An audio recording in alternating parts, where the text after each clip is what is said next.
একটা ছোট্ট গ্রামে থাকত রহমান নামের এক গরিব রাখাল। প্রতিদিন সকালে সে তার কয়েকটা ছাগল নিয়ে মাঠে যেত। রোদ, বৃষ্টি, ঝড় সব কিছু সহ্য করেই সে কাজ করত। কিন্তু রহমানের মনটা ছিল স্বপ্নে ভরা।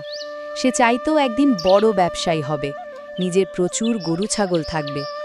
একদিন মাঠে রাখাল ছাগল চড়াচ্ছিল, হঠাৎ রাস্তার পাশে এক ব্যাগ দেখতে পেল। ব্যাগ খুলে দেখে ভেতরে অনেক টাকা।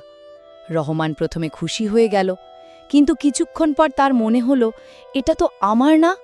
সে সিদ্ধান্ত নিল টাকাটা গ্রামের চেয়ারম্যানের কাছে জমা দেবে। যেই ভাবা সেই কাজ। রহমান তৎক্ষণে গ্রামের চেয়ারম্যানের বাড়ি দিকে রওনা দিল। চেয়ারম্যান সাহেব, আমি রাস্তার পাশে এই ব্যাগটি কুড়িয়ে পেয়েছি। তুই এত সৎ? আজকাল এরকম মানুষ পাওয়া যায় না। ব্যাগটি জমা দিয়ে বাড়ির দিক রওনা দিল। কয়েকদিন পর খবর এলো ব্যাগটা এক বড় ব্যবসায়ীর ছিল। ব্যবসায়ী রহমানকে পুরস্কার দিল অনেক টাকা দিয়ে। রহমান সেই টাকায় গরু কিনল। ধীরে ধীরে সে গ্রামের সবচেয়ে বড় গরুর খামারি হয়ে গেল। রহমান প্রমাণ করল সততা থাকলে ভাগ্যও একদিন বদলে যায়।